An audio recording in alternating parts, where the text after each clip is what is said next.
Welcome to Midnight Murmurs, the channel that brings you the most soothing stories to help you drift off to sleep. Tonight, we have a very special tale for you. It's a captivating fairy tale filled with adventure, magic, and a brave heroine who must use her wits to break a powerful curse. If you want to escape into a world of enchantment and fall into a peaceful slumber, make sure to hit that like and subscribe button so you never miss out on our nightly stories. Chapter 1: Rose and the Wounded Fairy.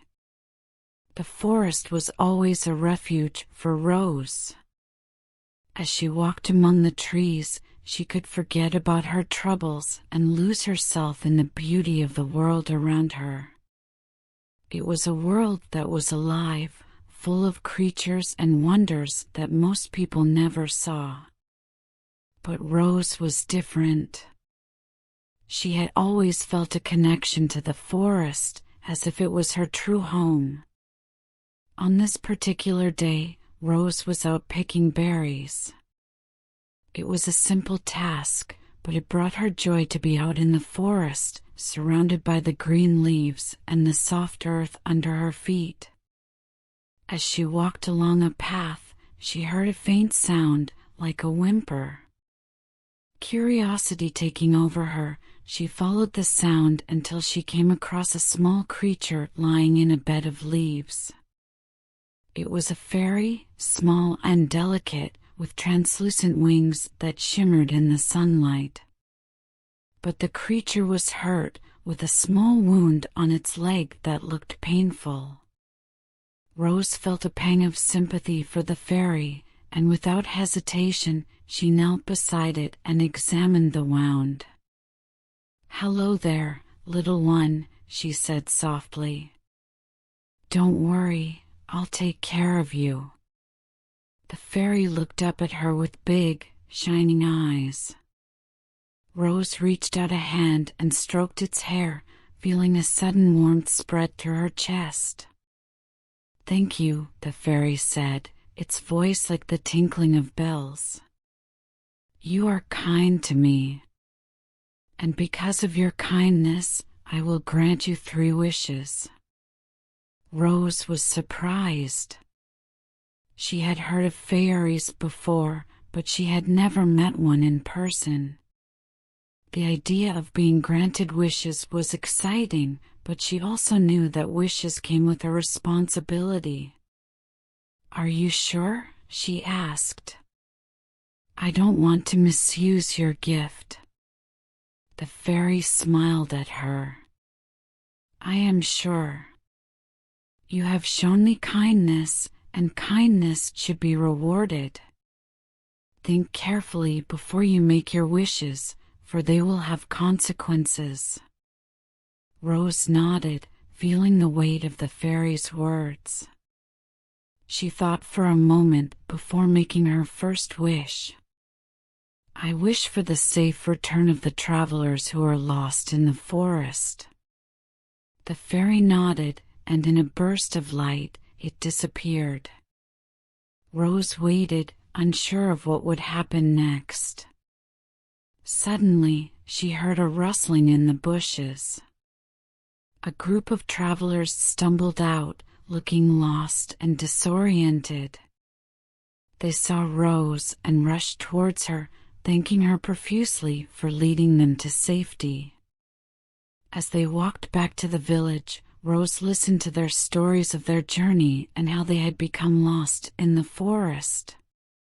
She asked them about their lives and their families, learning about their joys and their sorrows.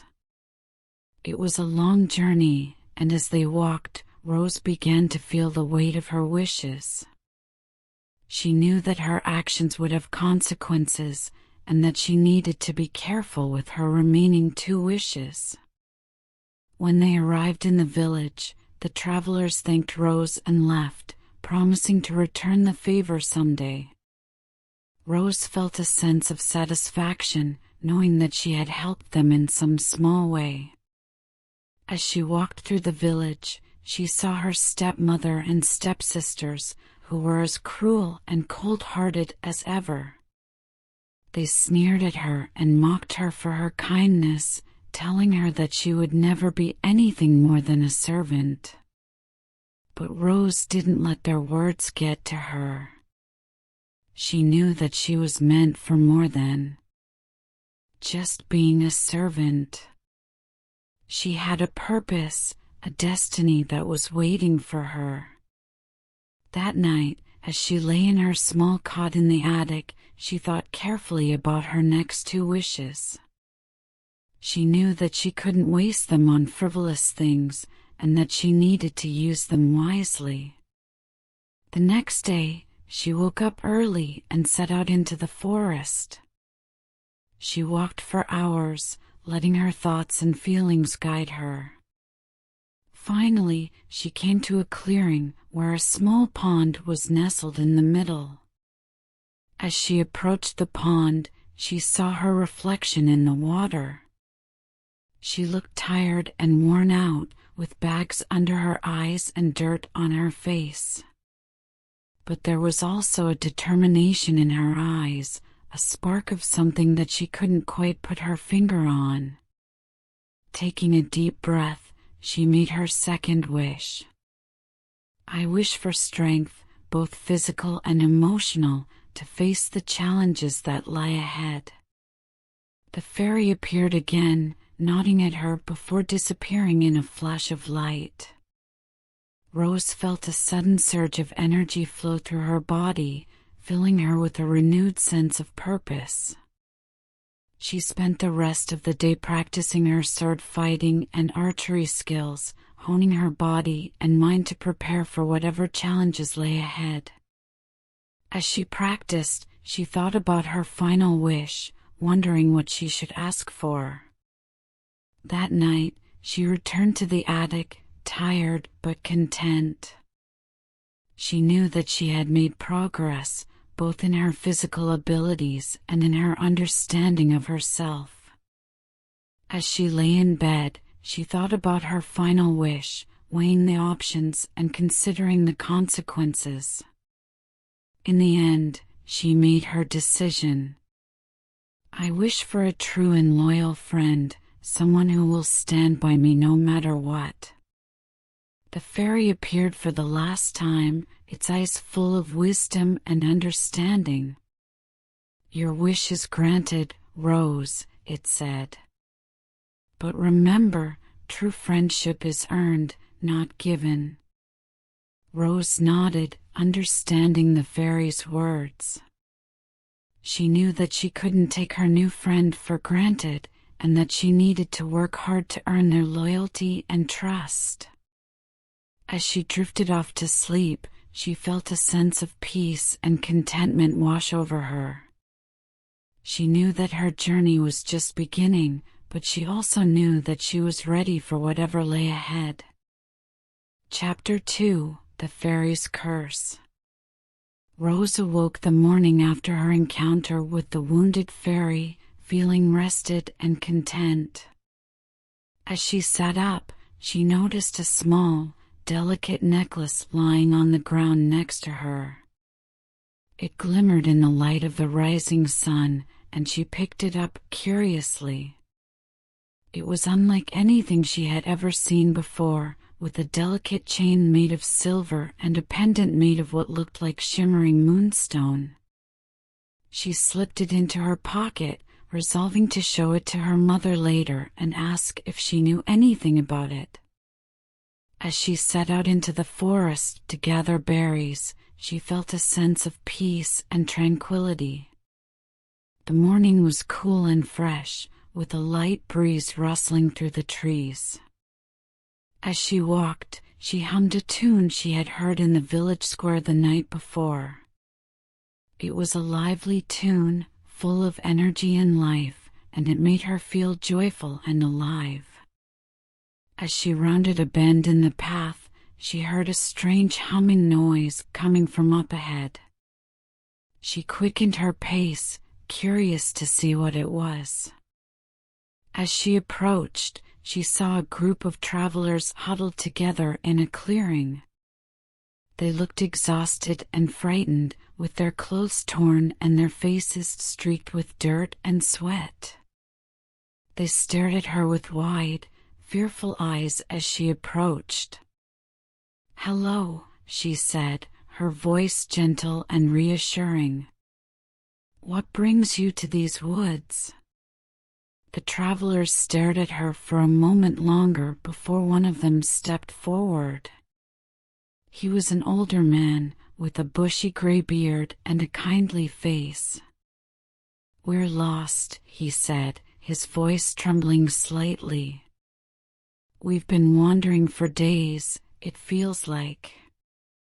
We don't know where we are or how we got here. We're scared, miss. Scared and alone." Rose felt a pang of sympathy for the travelers. She remembered the fear and uncertainty she had felt when she first encountered the wounded fairy, and she knew how terrifying it could be to feel lost and alone in the woods. She resolved to help them in any way she could. "Well, you're not alone anymore," she said, smiling gently. "I can guide you back to the village. It's not far from here. Come with me, and we'll get you back to safety." The travelers looked at her uncertainly for a moment before nodding gratefully. Rose led them through the forest, pointing out landmarks and telling stories to keep their spirits up. As they walked, she learned more about them and their lives. There was a young couple who had just been married, a group of farmers who had lost their crops to a drought, and a young girl who had been separated from her parents in the chaos of the curse. They were all scared and uncertain, but they found comfort in Rose's gentle words and kind demeanor. As they walked, Rose began to notice subtle changes in the forest around them.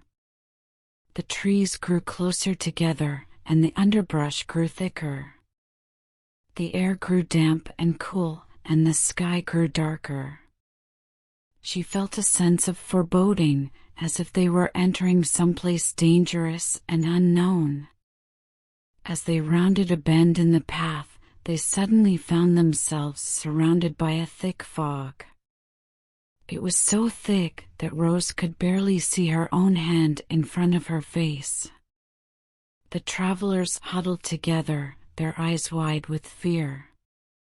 "What's happening?" one of them cried out. "Where are we?" "I don't know," Rose replied, her voice shaking slightly. She had never encountered anything like this before. She could feel a sense of unease settling over the group, like a dark cloud. They stood there for what felt like hours, unable to move forward or back, until finally the fog began to lift. As it cleared, Rose saw that they were standing at the edge of a vast, dark lake. The water was still and black, and the trees around it were twisted and gnarled, like hands reaching up from the earth. The air was thick with a foul smell, like rotting flesh. Rose felt a cold sweat break out on her forehead as she gazed out at the lake. She could feel a dark energy emanating from it, like a curse that had been laid upon the land. She turned to the travelers, her face grave.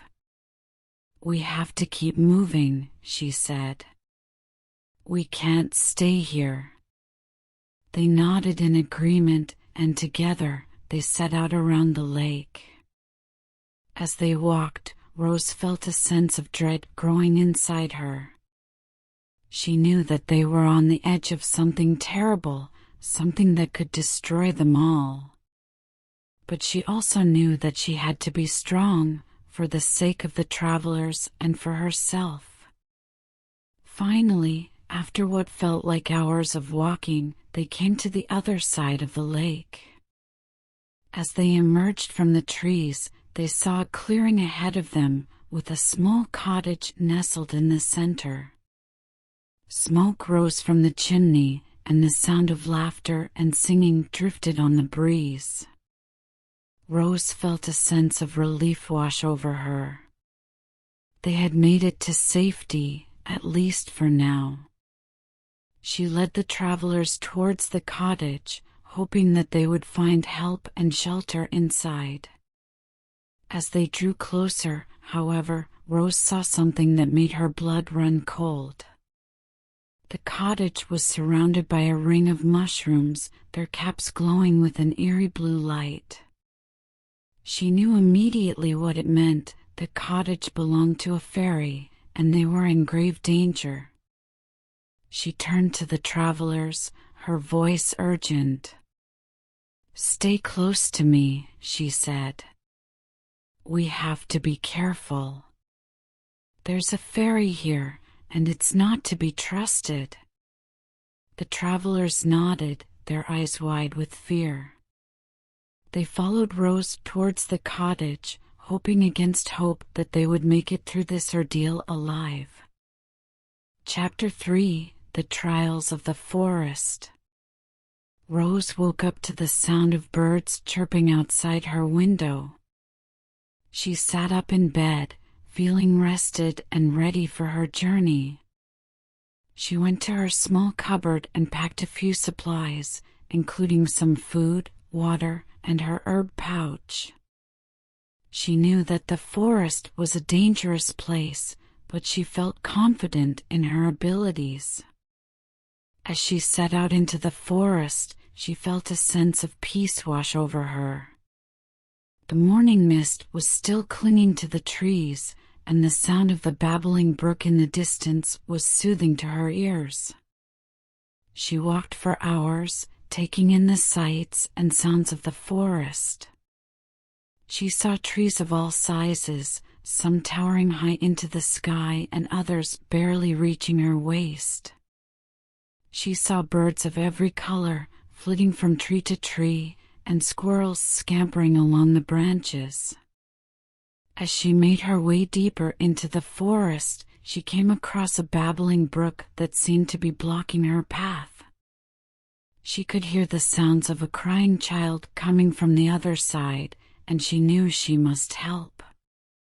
She carefully crossed the brook and found a young boy crying beside a twisted ankle. She knelt beside him and gently examined his ankle. It was swollen and bruised, but nothing appeared to be broken. "Don't worry, I can help you," she said softly. She reached into her herb pouch and pulled out some fresh leaves and flowers. She mashed them together with her hands and wrapped them around the boy's ankle. "There, that should help ease the pain," she said, smiling. The boy looked up at her with big, brown eyes. "Thank you," he said, his voice barely above a whisper. Rose helped the boy to his feet and supported him as they made their way back to his village. Along the way, she learned that the village was facing a dire food shortage. The crops had failed, and the hunters had been unable to catch any game. The villagers were starving, and many of them were sick. "I have to help," Rose said, determinedly. The boy looked at her skeptically. "What can you do?" "I know a lot about herb lore," Rose replied. "Maybe I can help find some plants that can help you." The boy looked at her with a newfound respect. "I'll take you to the village healer," he said. The healer's hut was located at the edge of the village. It was a small, cozy cabin with a thatched roof and a garden full of herbs and flowers. The healer was an old woman with a wrinkled face and a kind smile. She welcomed Rose and the boy into her home and offered them some tea. "So, you want to help the village?" she asked, eyeing Rose curiously. Rose nodded. I want to do whatever I can to help. The healer smiled. I think I can use your help, she said. Over the next few days, Rose worked alongside the villagers, helping to gather food and distribute it to those in need. She became close friends with the village healer, who taught her more about herb lore and the magic of the forest. She also became friends with the boy who had been injured. His name was Tom, and he was a curious child who loved to ask questions. Where did you learn all this? He asked one day as they were picking berries together. My mother taught me, Rose replied wistfully. She knew a lot about herb lore. Is she still alive? Tom asked. Rose shook her head. No. Tom looked at her with sympathy. I'm sorry. Rose smiled sadly. Thank you, Tom. But I know that she would be proud of me for using what she taught me to help others. As the days passed, Rose became more and more involved in the village's affairs. She helped to heal the sick with her herb lore, and she worked with the hunters to teach them better techniques for catching game. One day, as she was walking through the forest, she came across a group of fairies. They were dancing around a clearing, their wings shimmering in the sunlight. Rose approached them cautiously, but they welcomed her with open arms. Hello, Rose, one of them said. We've been waiting for you. Rose was surprised. Waiting for me? Why? The fairy smiled. We have a gift for you, she said, holding out a small, shimmering crystal. Rose took the crystal and examined it closely. It was unlike anything she had ever seen before. It seemed to glow with an inner light, and when she held it up to her ear, she could hear a faint humming sound. What is it? She asked, fascinated. It's a crystal of magic, the fairy said. It will help you on your journey. Rose thanked the fairies and continued on her way, the crystal tucked safely in her pocket. She didn't know where her journey would take her next, but she felt ready for anything. She had learned so much about the forest, about herb lore, and about herself. And she knew that whatever challenges lay ahead, she was ready to face them head on. Chapter 4: The Forest's Secret. Rose and her companions, the lost travelers she had helped in the previous chapter, continued their journey through the forest.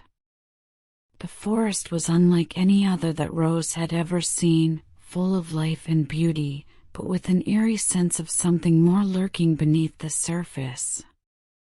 As they walked deeper into the forest, the trees grew taller and their leaves thicker. The forest floor was covered in a thick carpet of green moss, and shafts of sunlight slanted through the canopy, illuminating small flowers and shrubs. Rose's companions walked on either side of her, chatting and laughing, but Rose was lost in thought. She had a feeling that something was amiss in the forest, that there was something lurking just out of sight. As they walked, the air grew colder and the shadows more pronounced. Suddenly, a figure emerged from the trees. It was a witch, with a crooked nose and a cackling laugh. The witch demanded that Rose and her companions turn back, warning them that the forest held a terrible secret.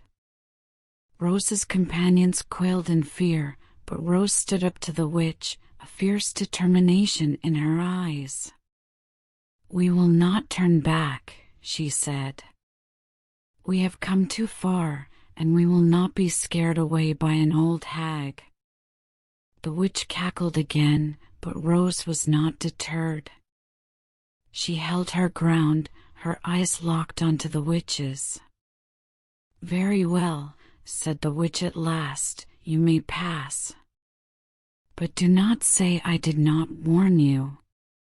As the witch disappeared back into the trees, Rose and her companions continued through the forest, the shadows growing darker and the trees more twisted.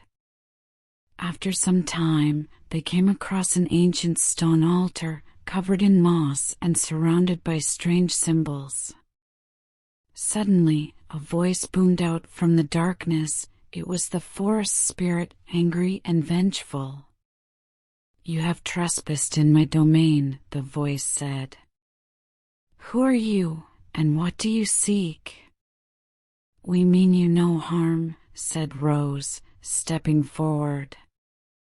"We are travelers, seeking to pass through the forest and learn its secrets." The forest spirit was silent for a moment, then spoke again.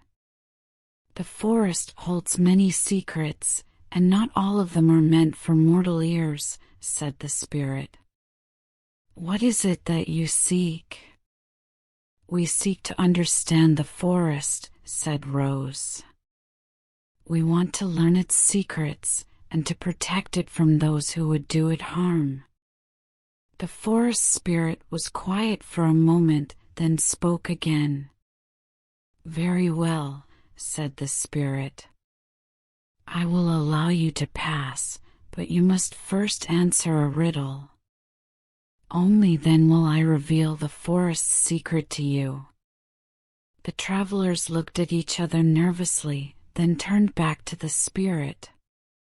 "Very well," said Rose. "What is your riddle?" The forest spirit spoke in a voice that was like the rustling of leaves. "I am not alive, but I grow. I don't have lungs, but I need air. I don't have a mouth, but I need water to live. What am I?" The travelers looked at each other, puzzled. After some time, Rose spoke up. "The answer is a fire," she said. "It is not alive, but it grows. It doesn't have lungs, but it needs air, and it doesn't have a mouth, but it needs water to live." The forest spirit was pleased with Rose. Answer, and revealed the forest's secret to them. There was a hidden grove deep in the forest, where the trees glowed with a soft, golden light. In the center of the grove was a tree that was said to grant wishes, but only to those who were pure of heart and worthy. Rose and her companions thanked the forest spirit and continued on their journey, their hearts full of wonder and excitement at the thought of the hidden grove. As they walked, they talked excitedly about what they would wish for, but Rose remained quiet. She was lost in thought, wondering what it truly meant to be pure of heart and worthy. Finally, they reached the hidden grove, and were awed by the sight of the glowing trees. In the center of the grove stood the tree that was said to grant wishes, its bark smooth and golden. Rose stepped forward, her heart pounding. She placed her hand on the trunk of the tree and closed her eyes, focusing on her deepest desires. But as she did, she heard a whisper in her ear, a voice that spoke of the dangers of greed and the importance of humility and kindness. Rose opened her eyes and stepped back from the tree, realizing that she had already been granted her deepest wish, the companionship and love of those around her, and the knowledge that she was on a journey of self-discovery and growth. As they left the hidden grove and continued on their journey, Rose felt a sense of peace and fulfillment that she had never known before. She knew that the forest had changed her, and that she would never be the same again. The journey was far from over, but Rose was ready for whatever lay ahead, knowing that she had the strength and wisdom to face any challenge. Chapter 5: The Final Wish. Rose stood before the fairy, her stepsisters flanking her on either side. The fairy had transformed into a magnificent tree, its branches stretching high into the sky. Rose felt a sense of awe and reverence wash over her. This was it, the moment she had been preparing for. She had used her first 2 wishes wisely, helping those in need and spreading kindness wherever she went. But now, she faced her greatest challenge yet.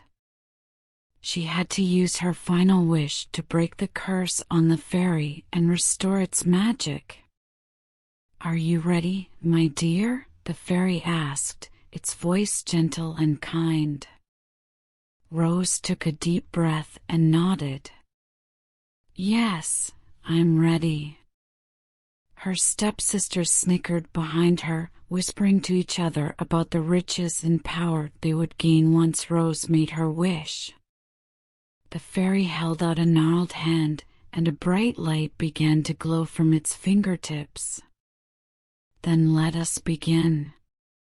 Rose closed her eyes and focused on her wish. She knew what she had to do. She had to break the curse and restore the fairy's magic. But as she opened her mouth to speak, her stepsisters interrupted her. "Wait," one of them cried.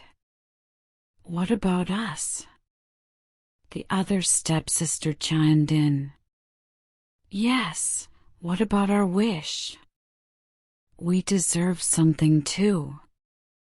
Rose felt her heart sink. She knew what her stepsisters were up to. They wanted her to use her wish to make them rich and powerful. But she couldn't do that. Not after all she had learned on her journey. She looked to the fairy for guidance, but it simply watched her with calm eyes. "Rose, we're waiting," her stepsister said impatiently. Rose hesitated. What should she do? Her stepsisters were becoming increasingly aggressive, and she could feel the weight of their expectations bearing down on her. "Use your wish to make us rich and powerful," her stepsister demanded. Rose shook her head. "No, I can't do that." Her stepsisters glared at her. "What do you mean, you can't do that?" "We deserve it." Rose took a step back, her heart racing. She knew she had to be brave. She had to stand up to them, no matter the cost. "I'm sorry, but I won't use my wish for your selfish desires," Rose said firmly. Her stepsisters exchanged a look, and then they attacked. Rose barely had time to react before they lunged at her, their fists swinging. Rose fought back with all her might. She dodged and weaved, using her wit and agility to outmaneuver her stepsister's brute strength. She felt a surge of power within her, a sense of purpose that fueled her every move. Finally, after what felt like hours, Rose gained the upper hand. She disarmed her stepsisters and held them at bay with her trusty sword. "Enough," she shouted. "This ends now." Her stepsisters cowered before her, humbled by her strength and determination. Rose turned back to the fairy, who was watching her with a curious expression. She took a deep breath and spoke her wish. "I wish to break the curse on the fairy and restore its magic." A bright light filled the air, and Rose felt a sense of warmth and joy wash over her. she watched in wonder as the fairy transformed back into its true form. A beautiful, shimmering creature with iridescent wings. "Thank you, Rose," the fairy said, its voice ringing out like music. Rose smiled, feeling a sense of fulfillment wash over her. She had done it. She had used her wishes for good and helped restore magic to the world. As she turned to leave, the fairy called out to her, "Wait, Rose. I have something for you." The fairy fluttered its wings, and a small vial appeared in its hand. "This vial contains a drop of pure fairy magic," the fairy said. "Use it wisely." Rose took the vial, feeling a sense of wonder and awe at the power it contained. "Thank you," she said softly. And with that, Rose turned and walked away, her stepsisters trailing behind her like shadows.